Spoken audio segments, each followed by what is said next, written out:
heureuse de vous retrouver comme chaque dernier samedi du mois pour une émission d'actualité illustrée de belles images prises par nos caméramans de service.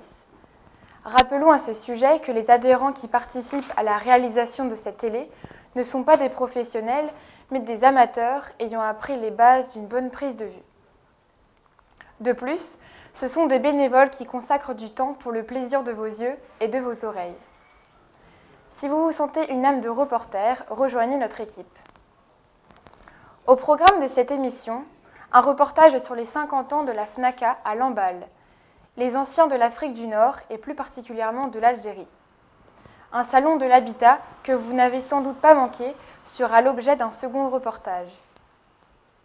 Pour commencer, les férus de la pêche à pied n'ont pas manqué les nombreuses marées tout au long de ce mois. À MJCTV, nous ne sommes pas allés à la pêche au coq ou au moule, mais bien plutôt à la pêche de belles images illustrant la mer à son niveau le plus bas et aussi à son niveau le plus haut. L'idée a été de faire des petits reportages expliquant le fonctionnement de ces marées bien typiques sur les côtes nord de la Bretagne. D'ailleurs, vous allez vite reconnaître le Valandré, le port de Piégu et le Ver de Lay sur ce reportage de Guéric, élève en première pro et en stage dans nos structures. Dans les Côtes d'Armor, sur la plage de Pléneuf-Valandré, non loin de Lamballe, une activité humaine et animale vit au rythme de l'océan et donc des marées. Le phénomène des marées est un déplacement d'eau qui se mesure par le biais du coefficient. Il est croissant ou décroissant selon les jours. Quand la marée est basse, elle s'appelle morteau. Elle correspond à des marées d'amplitude inférieure à la moyenne. Le coefficient s'exprime en centièmes et varie de 20 à 120. Il indique la force de la marée. La mer monte et descend sur un cycle de moins de 12 heures et chaque jour, elle décale d'environ une demi-heure. Durant la marée basse, les inconditionnels pêcheurs à pied et divers oiseaux comme des goélands se retrouvent pour se nourrir de mollusques, moules et autres crabes. Quand la mer s'élève et gronde, elle noie tout sur son passage. Le paysage change radicalement et, dans ces conditions, l'îlot du Ver de Lay, accessible par un tombolo, qu'on appelle localement le gué ou encore le sillon, est infranchissable.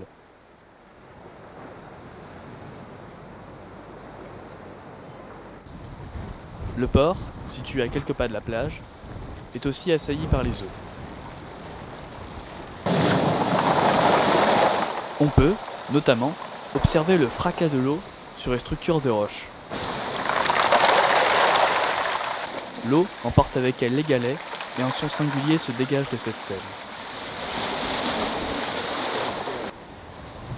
Bien que la mer ait un rythme de marée propre à elle, il est possible de vivre en conséquence de l'océan. Autre image, autre montage réalisé par Victor en classe de seconde et également en stage pendant 2 semaines. Ces élèves d'un lycée de Saint-Brieuc doivent suivre un stage plus ou moins long suivant leur niveau dans une entreprise ou une société en lien avec leurs études et leurs envies pour une vie professionnelle future. Bien que notre association ne soit pas une entreprise, la structure de notre télévision locale permet de recevoir ces élèves. Voici donc le reportage de Victor qui a découvert le montage vidéo d'un documentaire. En Bretagne, les marées sont très impressionnantes. C'est pour cela que nous sommes allés à Pléneuf-Valandré, pour observer le phénomène des marées. Mais qu'est-ce que c'est qu'une marée? Nous avons la réponse avec le commentaire de Thibault Legrand sur une vidéo réalisée par l'AFP, Agence France Presse. Les marées sont la résultante de 3 interactions principales. L'attraction de la Lune, celle du Soleil et la rotation de la Terre. La Terre et la Lune s'attirent mutuellement, c'est l'attraction gravitationnelle. Cependant, le point de la Terre le plus éloigné de la Lune est moins attiré que le point le plus proche. Tout se passe donc comme si la Terre était étirée. Mais l'eau des océans se déforme plus que la Terre, elle forme donc un bourrelet de part et d'autre de la Terre. Ce sont les marées statiques. L'effet du Soleil est identique, mais la distance Terre-Soleil étant beaucoup plus grande, elle exerce une force 2 fois moins importante. Si la Terre, la Lune et le Soleil sont alignés, leur effet s'ajoute. On parle de marée de Vivzo. Les grandes marées ont lieu lors de ces périodes. Si la Terre, le Soleil et la Lune sont à angle droit, leur effet se contrecarre. On parle de marée de mortes eaux. Toute cette mécanique est cependant perturbée par la rotation de la Terre. Cette rotation a pour effet principal de décaler dans l'espace et le temps l'arrivée des marées. Ainsi se forment à la surface des océans des ondes de marée de plus ou moins grande amplitude. Les courants, la profondeur et la forme des côtes influencent également fortement ces ondes. C'est ce qui explique que par endroits, il y a 2 marées par jour, c'est le cas sur la côte atlantique de l'Europe, alors que par ailleurs, il n'y en a qu'une. Tout d'abord, précisons que les marées sont beaucoup plus fortes en Bretagne Nord, car l'espace est ouvert, et l'océan peut venir s'engouffrer très profondément dans les plages. Le marnage est le mot qui désigne la différence de hauteur entre la marée basse et la marée haute. On parle alors de coefficient. Il est de 20 pour les marées les plus faibles et de 120 pour les marées les plus fortes. À partir du coefficient 100, soit environ 10 mètres, on peut commencer à parler de grandes marées. On parle aussi pour les marées en Bretagne de hauteur d'eau. Ces niveaux peuvent atteindre 15 mètres de marnage pour un coefficient de 120. L'îlot du Ver de Lez, situé au large dans les rochers de la côte du Val-André, à marée basse, est accessible par un sillon aussi appelé gué ou encore localement tombolo, et permet l'accès en temps de forte marée à cette réserve naturelle, domaine des oiseaux. Ainsi, quand nous sommes allés, le niveau de l'eau était de l'ordre d'1 mètre. La plage était entièrement découverte car la mer s'était retirée très loin, offrant une grande étendue de sable fin. Les bateaux dormaient sur le sable du port. Le lendemain matin, soit environ 6h13 plus tard, nous sommes retournés sur le même lieu pour observer ce qui s'était passé. Nous constatons une énorme différence entre la marée basse d'hier et la mer qui est montée de plus de 12 mètres. Ainsi, le tombolo qui, hier, était complètement découvert se trouve aujourd'hui totalement submergé, empêchant tout accès à pied au Ver de Lez. Les rochers, hier, à la vue de tous et aux pêcheurs à pied occasionnels, sont recouverts par de grandes quantités d'eau. L'immense plage du Val-André, hier encore accessible aux promeneurs, est à présent entièrement sous l'eau et les bateaux amarrés dans le port de Piégut sont fortement malmenés par un vent fort qui s'est levé entre-temps. Une marée haute qui fait le bonheur des pêcheurs à la ligne. La ville de Pléneuf met en garde les visiteurs et pêcheurs sur le danger de ces grandes marées. En Bretagne, les grandes marées sont plus fortes que n'importe où en Europe.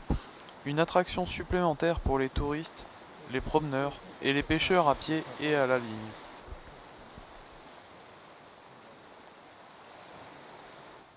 Avez-vous réussi à vous frayer un passage sur le premier salon de l'habitat qui a été proposé au public ce week-end du 11 novembre? Une première édition qui a vu passer 5000 visiteurs en 2 jours, nous a précisé Mathieu Simelière, un spécialiste de l'organisation de ce type de manifestation. Même si les caméramans et les preneurs de son ont parfois rencontré quelques difficultés pour se mouvoir, MJC-TV ne pouvait pas manquer cet événement et vous a rapporté quelques impressions d'exposants et quelques précisions de l'organisateur de la société 3X. Regardez et écoutez. Week-end des 11 et 12 novembre, Lamballe Terre et Mer, avec le cabinet 3X, organisait pour la première fois un salon de l'habitat durable dans notre ville. Un salon qui faisait suite au Forum de l'énergie de l'an dernier. C'était dans le cadre chaleureux du grand manège du Haras national qu'une cinquantaine d'exposants s'étaient regroupés. D'abord parce qu'on est quand même présent sur le secteur de Lamballe depuis plus de 25 ans maintenant, donc ça nous paraissait important et indispensable d'être présent sur Lamballe, d'autant que notre clientèle aussi, on travaille très localement, donc voilà. Alors moi j'ai choisi de venir sur le salon de l'habitat de Lamballe parce que je suis à ma 2e année de création d'entreprise. Comme c'était la première année du salon, ça me paraissait tout à fait logique de venir à ce salon avec mon matériel pour proposer mes compétences. Eh bien, nous sommes une jeune entreprise qui venons de nous installer sur le secteur briochin. Nous avons mis un pavillon témoin de construction modulaire et nous venons donc nous présenter au public. Étant de Lamballe avec notre entreprise d'isolation, c'était normal qu'on soit là pour se présenter, pour rencontrer déjà nos clients qui sont contents de nous retrouver sur le stand. Et puis, nous sommes toujours à la recherche de nouveaux clients. Et sur ce salon, les visiteurs pouvaient trouver de quoi refaire l'isolation, la cuisine ou la déco de leur maison, ou encore la sécuriser avec de la vidéosurveillance. Tout ce qui va être au niveau de la sécurisation et de la protection de l'habitation en règle générale, donc ça va être la sécurisation soit par la vidéoprotection, soit par l'alarme intrusion. Et possibilité également d'alarme incendie, d'interphonie, tout ce qui va avoir attrait à la sécurisation et à la protection électronique de l'habitation. Alors nous faisons de la maison modulaire, c'est-à-dire que l'ossature de nos maisons est en bois et 90% de la fabrication de cette maison est fait en atelier, donc sur le secteur rennais. Et ça permet aux gens du coup d'avoir une maison disponible en 5 mois. Oui, nous faisons essentiellement de l'isolation de combles, ou au moins de l'isolation par l'intérieur. Ça rend les maisons très performantes, très important, puisque la déperdition majeure dans une maison, c'est par les combles. Mathieu Simelière, du cabinet 3X basé à Trégueux, était l'organisateur de ce salon. Cet homme a déjà l'expérience de nombreux salons dans les Côtes-d'Armor. C'est un double choix, c'est un choix des entreprises qui étaient venues me chercher en me demandant de faire un salon de l'habitat, un véritable salon de l'habitat sur Lamballe. Le but c'était de valoriser les entreprises du territoire de Lamballe Terre et Mer. Et donc c'est les entreprises qui sont à la base du projet qui m'ont demandé et après c'est moi qui suis allé faire la suite et organiser tout ça. Il faut dire que le cadre exceptionnel du Haras se prête à ce genre d'événement. Ah bien sûr, j'aimerais bien faire des salons de l'habitat partout dans des manèges de haras à condition qu'ils aient une surface comme ici, c'est une surface olympique. Donc il fait 60 par 20, pour moi c'est une surface idéale pour organiser un salon.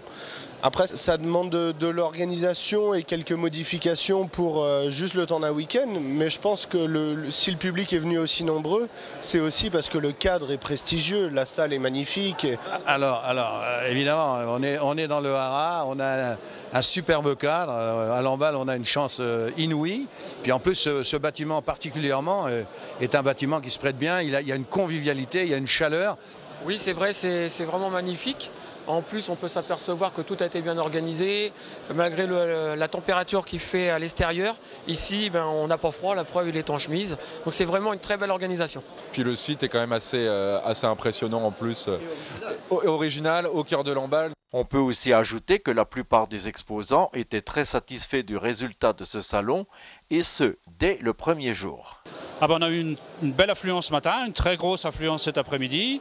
Pour ce qui me concerne, quelques rendez-vous de fixés déjà, donc on peut dire déjà, même pas à mi-parcours, que le bilan est plutôt positif. Bilan assez positif dans l'ensemble parce qu'on n'avait pas trop de recul sur ça, en sachant s'il y avait à avoir beaucoup de monde ou pas. Et dès l'ouverture des grilles ce matin, il y avait déjà du monde qui attendait derrière les grilles et l'affluence n'a pas baissé, il y a beaucoup de monde. Oui, on est content. Oui, on a une très bon accueil du public pour notre produit. On est déjà quand même très satisfait parce qu'il y a eu une forte affluence toute la journée, on est même un peu surpris, c'est vraiment très bien. Mathieu Simelière espérait 2500 visiteurs. Au final, je pense qu'on est à plus de 5000, confiait-il dimanche soir à la presse. Une réussite due à la participation active du syndicat mixte du Haras national, présidé par Philippe Hercouet. Ils ont depuis longtemps travaillé à l'élaboration de ce nouveau site avec tous les moyens qu'on doit mettre en œuvre pour à la fois avoir un spectacle de cheval, donc avec une carrière qui va bien, mais aussi avoir un plancher pour pouvoir recevoir des gens comme on le fait aujourd'hui. Donc ça veut dire que c'est vraiment un site qui s'adapte parfaitement à plusieurs problématiques de notre territoire. Ce type de salon n'est pas unique à Lamballe, puisque de semblables manifestations ont eu lieu à Dinan, Pleuhermel, Redon, Pontivy, etc. Ces événements se multiplient dans notre département, signe qu'il y a une véritable demande. Et rendez-vous est donné à Lamballe pour une seconde édition les 10 et 11 novembre 2018.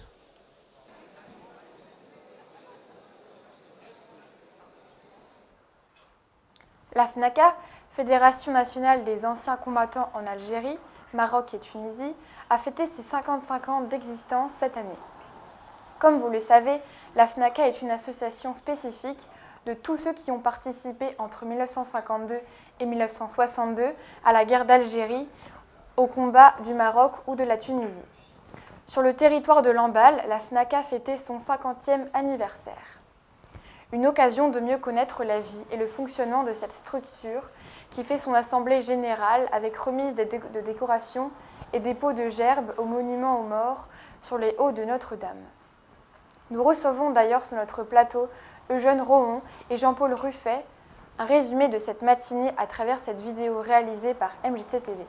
Fédération nationale des anciens combattants en Algérie, Maroc et Tunisie est une association spécifique de tous ceux qui ont participé entre 1952 et 1962 à la guerre d'Algérie et au combat du Maroc ou de la Tunisie.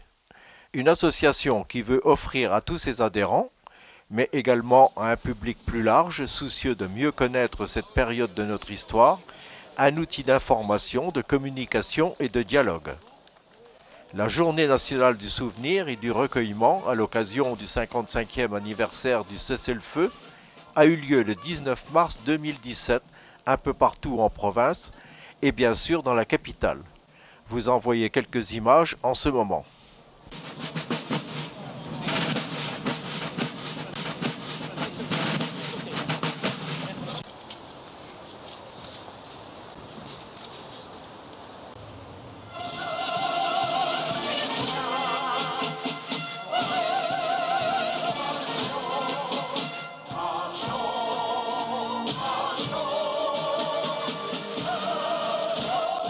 Le comité local de la FNACA de Lamballe a tenu son assemblée générale 2017 à la salle des Augustins.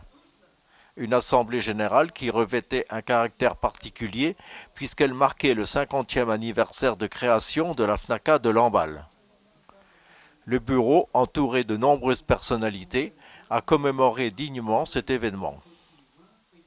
Après une minute de silence, en hommage aux adhérents disparus en cours de l'année, Eugène Rohon, fondateur et président honoraire de la FNACA, a procédé à l'ouverture de cette 50e anniversaire de la FNACA de Lamballe. Alors bonjour à tous et à tous.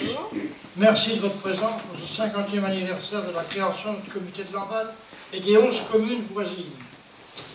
Un grand merci aux élus qui nous ont toujours soutenus dans nos légitimes revendications. Merci aussi à M. Gott, président départemental de la FNACA, d'avoir accepté notre invitation. Et merci surtout aux adhérents qui, par leur nombre, ont fait aboutir nos demandes, nos revendications. Puis l'Assemblée générale, conduite par le président Hubert Guinard, assisté de son porte-parole Michel Launay, se déroule suivant la manière habituelle de ces réunions.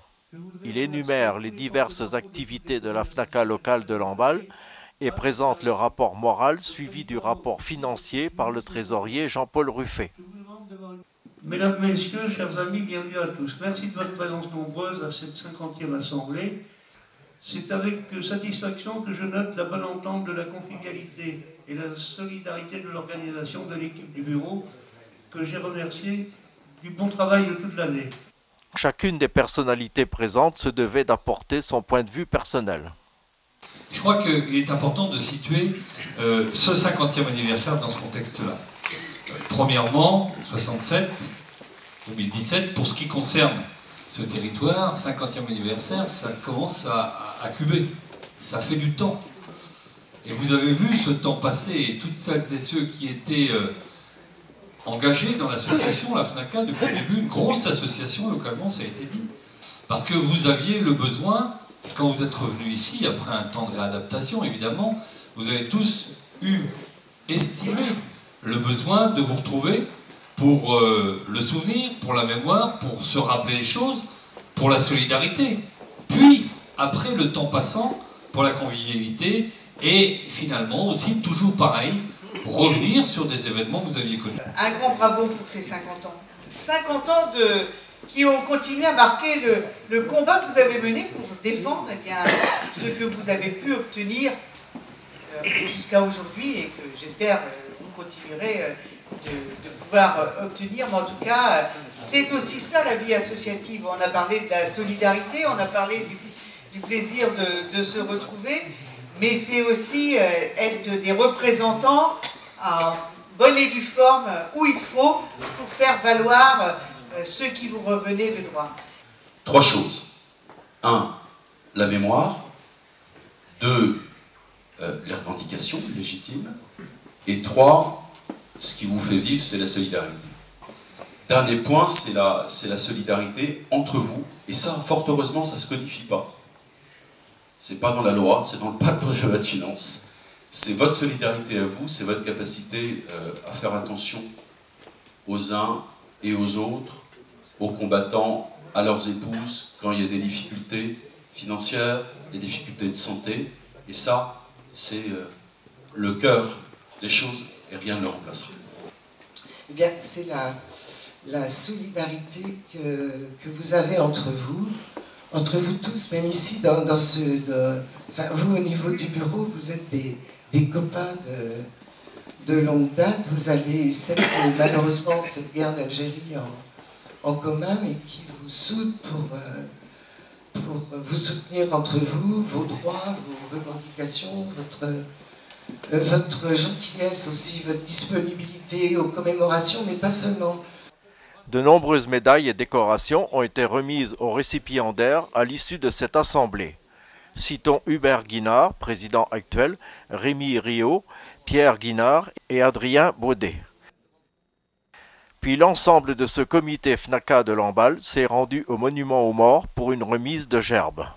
Au drapeau, envoyez les couleurs.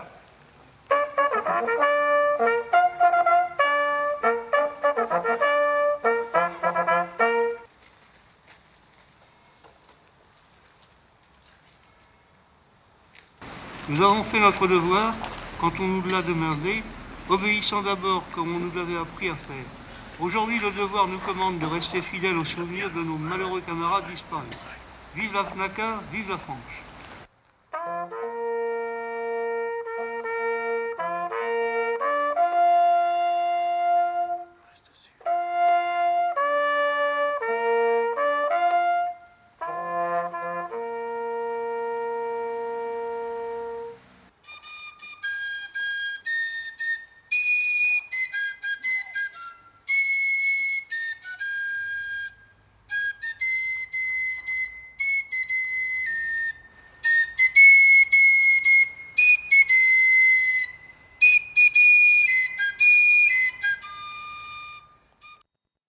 Nous recevons sur notre plateau 2 personnes de la FNACA.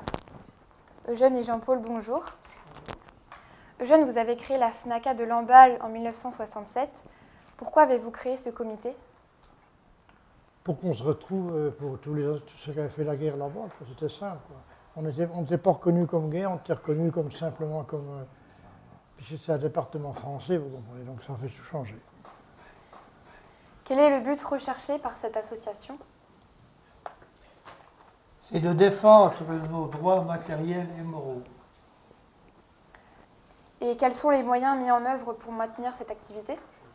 Alors, nos manifestations patriotiques au monument, nous organisons 2 balles, un loto et un jarret frites. Avez-vous des actions pour vous faire connaître dans certaines structures, comme des écoles ou auprès des associations des jeunes? On a fait déjà 2 expositions à la mairie de Lamballe, dans le hall de la mairie, avec tous les panneaux qui nous sont fournis par la fédération de Saint-Brieuc. Combien y a-t-il de combattants dans la FNACA de Lamballe en 2017? Nous sommes 243 au niveau des 11 communes du canton et 7800 au département des Côtes-d'Armor. Pouvez-vous nous dire quelle personne représente la FNACA au niveau national? C'est le président Hubert Guinard qui est président depuis 17 ans et qui est très dévoué. Combien sur le plan national reste-t-il d'anciens combattants? 322 000 environ. Avez-vous quelque chose à ajouter? Oui. Nous rendons tous les ans au mémorial de Plénéjugon où sont gravés les morts d'Afrique du Nord. Moi, je voudrais aussi remercier Marcel Pompardin qui a été le premier adhérent de la FNACA à Lamballe. Merci à vous deux d'avoir accepté l'invitation de MJC-TV. Nous sommes le 25 novembre, dans un mois, ce sera Noël. Déjà, les services techniques de la ville de Lamballe ont installé les guirlandes qui illumineront les rues de Lamballe pendant toutes ces fêtes de fin d'année. Peut-être, l'avez-vous remarqué, les motifs des illuminations sont totalement nouveaux. De bonnes sources, nous savons que ces guirlandes sont fournies par une société de location qui le renouvelle toutes les 5 ans. D'ici quelques semaines, nous découvrirons donc toutes ces nouvelles couleurs. Comme chaque année, MJCTV était également présent au salon Noir sur la Ville. Nous présenterons un reportage sur la télé du samedi 16 décembre. Notez bien cette date. Et nous recevrons Patrice Benoît, Patrick Ben de son nom d'auteur, qui nous donnera ses impressions d'invité pour la première fois au festival Noir sur la Ville. Nous verrons également des images du célèbre marché de Noël au Haras National. Toute l'équipe de MJCTV vous souhaite un bon week-end.